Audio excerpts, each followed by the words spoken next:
Começa agora o programa 20 Minutos com Breno Altman.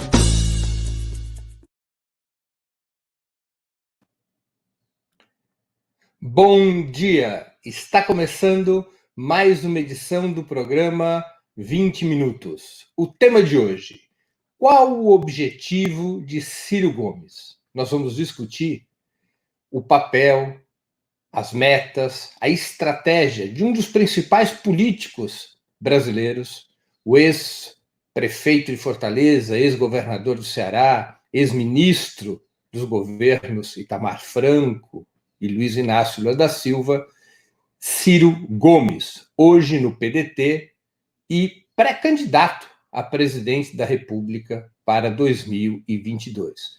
Ciro anda às turras com o PT, Ciro combate o bolsonarismo. Qual é a do Ciro Gomes? Esse é o debate que nós vamos propor no programa de hoje. Mas antes de começarmos o programa, duas mensagens importantes. A primeira delas: eu queria sugerir a vocês fortemente que façam sua inscrição, aqueles que ainda não a fizeram, no canal do Opera Mundi no YouTube. Nessa plataforma, vocês tanto poderão acompanhar nossas transmissões ao vivo, quanto assistir edições anteriores dos programas 20 Minutos e demais programas da TV Opera Mundi.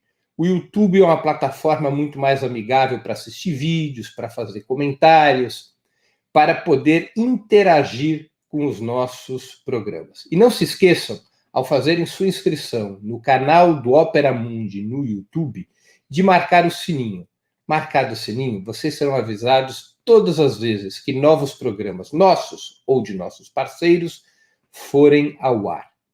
Segunda mensagem: eu queria pedir a vocês, encarecidamente, que fizessem uma assinatura solidária de Opera Mundi.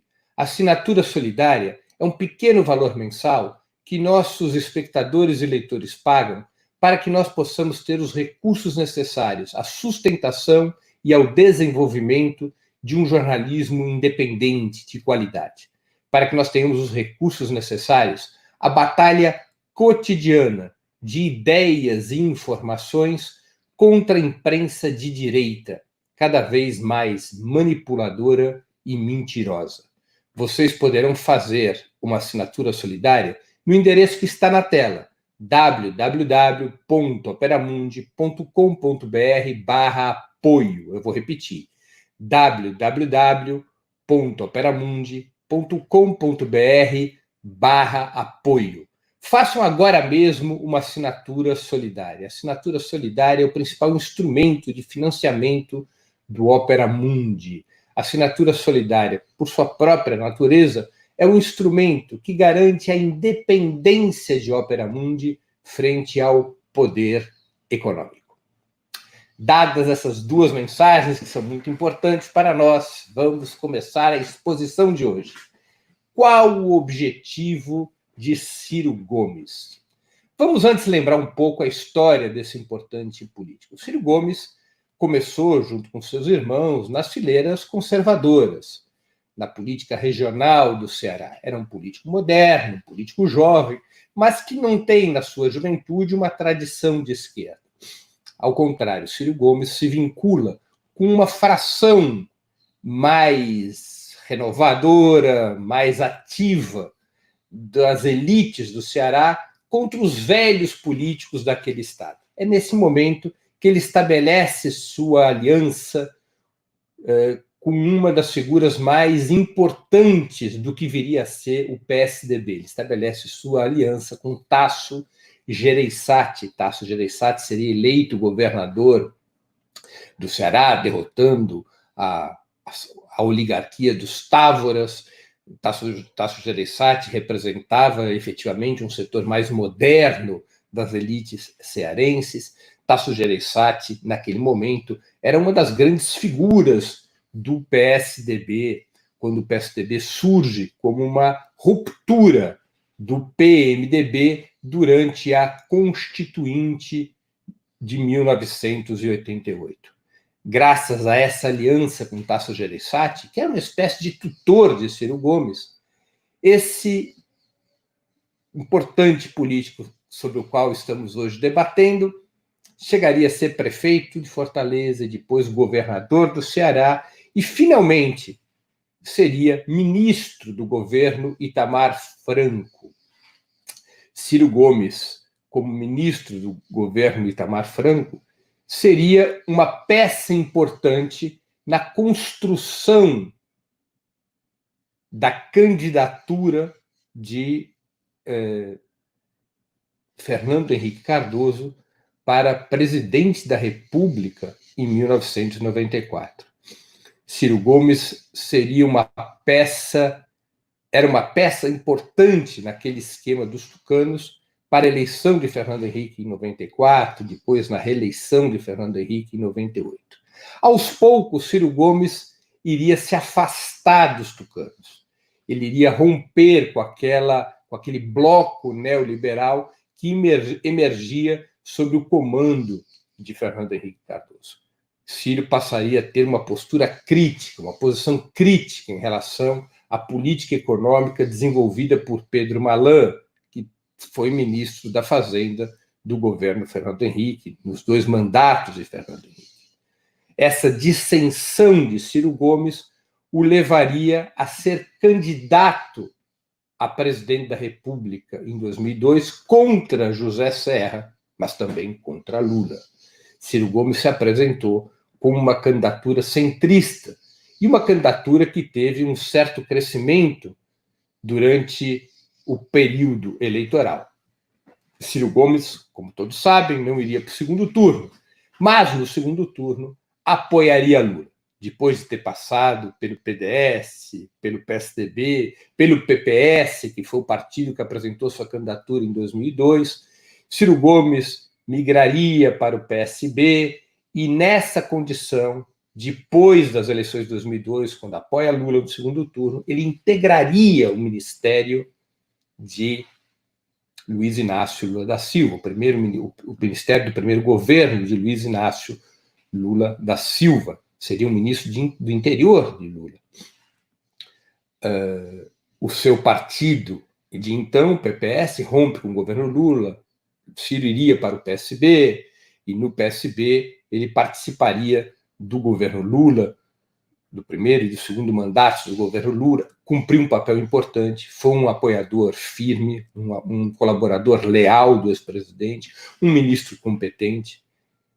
Há que se fazer justiça que naquele período em que ele compôs o governo Lula, não apenas ele foi um colaborador extremamente solidário na gestão do ex-presidente, como esteve ao seu lado nas grandes crises, incluindo a crise do mensalão em 2005. Muitos, inclusive, especulavam que Ciro Gomes poderia ser o candidato de Lula nas eleições de 2010, quando Lula já não poderia mais se reapresentar. Ciro Gomes era tido como uma possibilidade eleitoral a ser apoiada pelo então presidente. Se especulava, inclusive, que Ciro Gomes poderia ingressar no PT para ter sua candidatura apresentada por Lula. No entanto, o caminho político que foi trilhado naquela situação acabou levando à candidatura de Dilma. E Ciro foi leal à candidatura de Dilma. Ciro, inclusive, ajudou a desarmar a possibilidade de uma candidatura presidencial de Eduardo Campos em 2010, garantindo o fortalecimento da aliança ao redor de Dilma. Ciro cumpre um papel muito importante nas eleições de 2010 para fortalecer a candidata do PT que se apresentava para a sucessão de Lula. Ciro se manteria como um aliado do Partido dos Trabalhadores, ao menos até 2014. E mesmo um pouco depois, Ciro teve uma postura muito combativa contra o impeachment de Dilma, contra o golpe que derrubaria a ex-presidente. Lembremos que seu irmão, Cid Gomes, foi ministro da Educação de Dilma Rousseff, e os Gomes, de uma maneira muito ativa, muito generosa, participaram da resistência contra o golpe que se arma a partir de 2014, 2015, contra a presidenta legítima do Brasil, Dilma Rousseff. Após o golpe que derruba Dilma Rousseff, no entanto, em 2016, Ciro Gomes começa a alterar sua trajetória, mais uma vez, em sua longa vida política, em sua já longa vida política, que lá se vão mais de 3 décadas. Ciro Gomes tinha vindo, como eu já disse, do PDS, depois ele tinha migrado para o PSDB, depois ele foi para o PPS, depois ele foi para o PSB, depois ele sai para o PSB para fundar um novo partido junto com seu irmão Cid Gomes, e finalmente ele viria a estar no PDT. Talvez eu esteja aqui até esquecendo algum dos partidos pelos quais passou Ciro Gomes. Ele próprio disse que sua trajetória partidária é abominável, tantos partidos ele já passou. Depois de 2016, então, ele começa a alterar o seu curso. Finalmente, ele entra em choque com o Partido dos Trabalhadores e com Lula em 2018. Qual foi a origem do choque? Basicamente, Ciro Gomes se apresentava como candidato a presidente da República e estava confiante, apostava suas fichas em que o Partido dos Trabalhadores o apoiaria para disputar o pleito daquele ano, uma vez que a candidatura de Lula se mostrasse inviável por conta das farsas judiciais de Curitiba que impugnariam os direitos eleitorais de Lula. Ciro chega a participar com alguma cautela, com alguma contenção, das lutas para impedir a prisão de Lula, é solidário a Lula, embora com freio de mão puxado nos momentos iniciais em que Lula seria condenado em 2018, mas sua expectativa era ser o candidato da esquerda naquele momento, com um argumento bastante objetivo. Seu argumento, que embora o PT tivesse forças, embora Lula tivesse forças para colocar um candidato no PT, um candidato do PT no segundo turno, qualquer que fosse esse candidato, em um segundo turno contra a direita, ele, Ciro, teria mais chances de derrotar a fórmula conservadora do que qualquer outro candidato do PT, com exceção do próprio Lula. Era um cálculo complexo. O PT tinha mais força que Ciro Gomes, poderia colocar com mais facilidade o nome no segundo turno, mas, segundo Ciro, no segundo turno, ele teria mais chances de derrotar uma fórmula conservadora. O PT discorda desse ponto de vista. O PT resolve lançar a própria candidatura de Lula. Lula seria candidato até o limite das possibilidades legais em setembro, e em seguida substituiria a candidatura de Lula pela de Fernando Haddad. Bastante compreensível. O PT é o maior partido do país. É o principal partido da esquerda brasileira há mais de 30 anos. O PT possuía uma estrutura, uma força política e eleitoral que o qualificava a apresentar um candidato a presidente, mesmo que não fosse Lula. E tendo Lula como cabo eleitoral, era evidente que esse candidato teria muitas chances, tanto de passar para o segundo turno, quanto de unificar o campo progressista e democrático em uma batalha de segunda volta contra as forças conservadoras. O PT renunciar a ter um candidato a presidente naquele momento em que estava sob cerco, em que estava sendo submetido a ataques violentos por parte do campo conservador, naquele momento em que Lula diretamente era atacado e estava sendo preso, em que a direita brasileira buscava encurralar e destruir o PT. Nessa situação, o PT não ter candidato seria, evidentemente, um erro político grave, não apenas em termos de defender o legado do PT e dos seus governos, mas também de oferecer resistência à direita brasileira. Imaginem uma situação na qual o principal partido de esquerda, acossado pelas forças conservadoras, renuncia a ter uma candidatura para entregá-la a um candidato de outro partido. Que consequências isso podia ter na confiança do povo, no ânimo do povo, naqueles que têm no PT sua referência há tantas décadas, naqueles que têm como Lula referência há tantas décadas. Alguns analistas comparam essa situação com a da Argentina, quando Cristina Kirchner, no ano passado, abdicou da sua candidatura para apoiar Alberto Fernandes. Essa é uma péssima comparação, simplesmente pelo fato de que Cristina e Alberto são do mesmo partido. Não se tratou de entregar a candidatura do peronismo a uma outra força política, mas de substituir dentro do peronismo uma candidatura pela outra. É um movimento totalmente diferente, que não alterava o equilíbrio das forças protagonistas no país, que não colocava o peronismo diante de uma situação que pudesse ser vista pelo povo como capitulação. É totalmente diferente daquela situação que viveu o PT, que vivia a esquerda brasileira em 2018. O PT renunciar a ter sua própria candidatura poderia ser visto, tenderia a ser visto como uma capitulação junto ao seu eleitorado de dezenas de milhões. Seria visto como uma capitulação de Lula, e as consequências poderiam ser desastrosas do ponto de vista eleitoral. Consequências tão desastrosas que poderiam até mesmo tirar a esquerda do segundo turno. O PT, naquelas circunstâncias, defende, então, a candidatura de Fernando Haddad. Ciro Gomes começa, então, a se chocar contra o PT. O PT disputa aliados, legitimamente. Ciro Gomes contava com a aliança do PSB, do Partido Socialista Brasileiro, para reforçar seu tempo de televisão.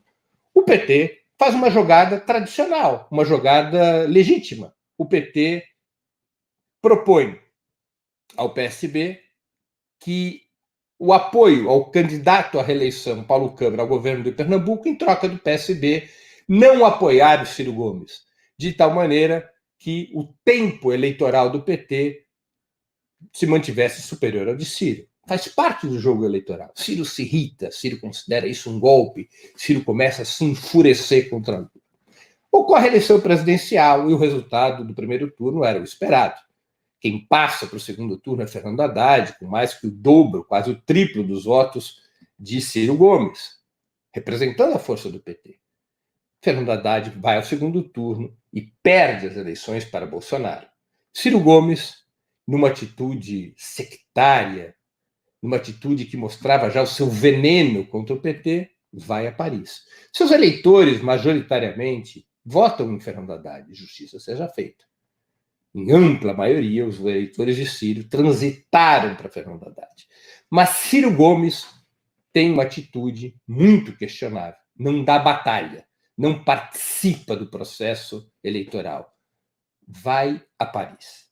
E isso vai gerando um atrito entre ele e a esquerda, entre ele e o PT. Termina o processo eleitoral, ganha Bolsonaro e Ciro Gomes ressurge com ataques violentos contra Lula e contra o Partido dos Trabalhadores. Qual o cálculo político que passa a gerir os movimentos políticos de Ciro Gomes? Ele aparentemente faz uma análise de que o espaço vazio na cena política brasileira está no centro. Que a polarização entre Bolsonaro e o PT havia criado um deserto ao centro. Bolsonaro arregimentaria de 30% a 35% dos votos pela extrema-direita, podendo bater em 40% no auge da sua popularidade.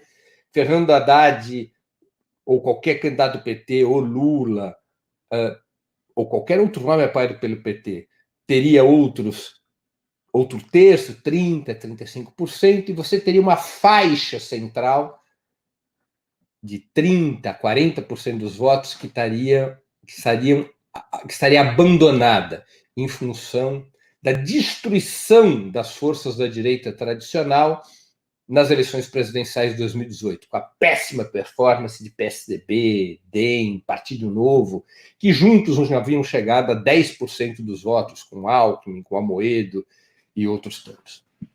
Ciro Gomes, para poder ocupar essa faixa ao centro, passou a ter um discurso duplo. Ataque a Bolsonaro e ataques violentos ao PT e a Lula, inclusive passando a adotar o mesmo discurso falsamente anticorrupção da velha direita, que a velha direita usou para atacar Lula e que ele, Ciro, tinha sido crítico pouco tempo antes. Esse duplo discurso contra Bolsonaro e contra Lula e o PT tem o objetivo de ocupar esse espaço ao centro, de angariar os votos que são contra Bolsonaro e que são contra o PT e que normalmente iriam para uma candidatura da direita tradicional, por exemplo, uma candidatura do PSDB. É com este eleitorado que Ciro passa a flertar. Já não é mais com o eleitorado progressista, com o eleitorado de esquerda, que ele considera controlado, digamos assim, pelo Partido dos Trabalhadores e por Lula. Tampouco é com o eleitorado bolsonarista, com o núcleo duro do eleitorado bolsonarista, com o qual ele tampouco tem maiores expectativas. Mas ele passa a considerar a possibilidade de arrastar o voto antipetista, que também fosse um voto anti-bolsonarista. Esse voto que teria sido perdido pelo PSDB, pelo DEM, pelos velhos partidos da burguesia. Isso faz com que Ciro comece a dissentir do campo popular, comece a tentar construir uma aliança que passa pelo PDT e pelo PSB, que tenta arrastar o PCdoB para uma alternativa que não apenas é diferente daquela proposta pelo PT, mas é antagônica, tentando criar um outro campo político. Digamos, um quarto campo político. O primeiro campo político é o bolsonarismo, o segundo é a direita tradicional, o terceiro é a oposição de esquerda, historicamente liderado pelo PT. Ciro Gomes tenta criar um quarto campo político, um campo de centro-esquerda, que vai rumando ao centro, que estabelece alianças com os partidos da direita tradicional, que busca se aproximar desse eleitorado centrista que estaria abandonado pela crise do PSDB. Esse cálculo explica por que Ciro é um obstáculo hoje para a formação de uma frente de esquerda. Explica por que Ciro se recusa a dar as mãos ao PT na oposição ao Bolsonaro. Explica por que Ciro, na prática, se coloca contra o impeachment de Bolsonaro, embora o seu partido tenha firmado um documento pedindo impeachment e apresentado à Câmara dos Deputados. Explica por que Ciro aceita de tão bom grado participar daquele famoso debate na Globo News com Fernando Henrique Cardoso e Marina Silva, que exclui o PT. Explica as alianças eleitorais que o PDT está montando para as eleições municipais de 2020 com o DEM, com o Rodrigo Maia, com a ACM na Bahia, com o neto do velho Antônio Carlos Magalhães, hoje prefeito de Salvador. Explica por que Ciro, embora tenha um discurso contra o neoliberalismo, um discurso contra a hegemonia do capital financeiro, um discurso nacionalista, seus movimentos políticos práticos não têm a ver com a unidade da esquerda, não tem a ver com a unidade do campo popular. Seus movimentos têm a ver com posicionar a centro-esquerda num espaço próximo à direita tradicional para disputar o eleitorado de centro. Parte do ódio de Ciro Gomes contra o PT e Lula é irracional. É bom registrar. Ciro Gomes é um homem muito inteligente, mas é sabido que tem pouca inteligência emocional, pavio curto, já deu declarações horrorosas ao longo da sua vida, explodindo a si próprio. Quem que não se lembra sua resposta nas eleições de 2002, quando ele foi perguntado qual era o papel da sua então companheira, Patrícia Pilar, e ele responde que o papel dela era na cama e na cozinha, uma resposta machista, misógina, horrorosa, que provocou um dano à sua própria candidatura. Ciro tem pavio curto, carrega ódio, carrega rancor. Isso faz parte do seu discurso contra Lula e o PT, porque ele considera que foi traído, prejudicado nas eleições de 2018. Mas também tem um cálculo político. Ele quer se afastar do PT e da esquerda, quer se afastar de PT e de Lula para poder angariar esse voto ao centro. Nesta conjuntura imediata, a direita tradicional lhe abre as portas, a Globo lhe abre as portas, o DEM lhe abre as portas, porque Ciro Gomes, no cálculo da direita tradicional, pode ser útil para tentar desidratar o PT, para tentar isolar o PT. Mas até as pedras sabem que, uma vez cumprida essa tarefa, se essa tarefa puder ser cumprida, de isolar e desgastar e marginalizar o PT, Ciro Gomes será descartado pela direita tradicional igual uma laranja chupada. Porque a direita tradicional tampouco confia em Ciro. Ciro está perdendo a confiança da esquerda e não vai ganhar a confiança da direita tradicional. A direita tradicional terá seu próprio candidato, e terá um candidato forte, que pode ser João Dória, que pode ser Luciano Huck, que pode ser Moro. Isso ainda não está claro, mas ela construirá um candidato da sua confiança, que evidentemente não será Ciro Gomes. E Ciro Gomes corre o risco de ficar no pior dos mundos, apertado entre uma candidatura de esquerda e uma candidatura da direita tradicional, com um espaço muito pequeno para poder ter algum crescimento eleitoral. Ciro Gomes, ao se afastar da esquerda, corre o risco de estar dando um tiro no seu próprio pé, além de atrapalhar muito a unidade do campo popular no momento em que é necessário reforçar a luta contra o bolsonarismo de forma inequívoca, sem conflitos internos no campo popular, ao qual ainda pertence Ciro Gomes. O PT tem feito esforços para atrair Ciro Gomes, para atrair o PDT, para atrair o PSB, para constituir uma aliança popular anti-neoliberal contra o bolsonarismo, para constituir um caminho independente da esquerda. Mas Ciro Gomes, pelo seu cálculo eleitoral, não aceita essa aliança. Ele conflita o tempo todo, o que às vezes obriga o PT a responder. Às vezes o PT, eventualmente, exagera nas suas respostas, já que o esforço central tem que ser o de unidade. Mas Ciro Gomes, por seu cálculo eleitoral, passou a ser um fator de divisão da esquerda brasileira. Um fator que acaba ajudando a direita tradicional e, às vezes, ajudando ao próprio bolsonarismo, ao qual Ciro Gomes é oposição. Ciro Gomes vai se governando pela pior coisa que pode ter na luta política, que é o seu cálculo pessoal, o projeto pessoal, a sanha pelo poder. Aquilo que ele critica no Lula e no PT, ele desempenha 10 vezes mais, que é: quero ser presidente a qualquer custo, mesmo que o custo seja dividir a esquerda, enfraquecê-la, deixar a esquerda à margem da luta política, da luta de classes no país. Ciro Gomes vai cumprindo um papel perigoso para a esquerda e perigoso para si próprio. Ele pode, mais uma vez, ganhar o campeonato mundial do tiro ao pé. Termina assim a exposição de hoje. Queria agradecer a audiência, a todos que nos acompanharam nessa segunda-feira, 22 de junho de 2020, um dia depois do cinquentenário da célebre vitória da seleção brasileira de 1970, da conquista do tricampeonato, que é sempre bom lembrar. Quem gostou do programa, por favor, o compartilhe, ajude na sua difusão. Agradeço muito, mais uma vez, a audiência de todos vocês. Um grande abraço e até a próxima quarta-feira, às 11 horas da manhã, com mais um programa 20 Minutos. Até lá! Para assistir novamente esse programa e a outras edições dos programas 20 Minutos, se inscreva no canal do Ópera Mundi no YouTube. Curta e compartilhe nossos vídeos, deixe seus comentários. O jornalismo de Ópera Mundi é mantido com o seu apoio.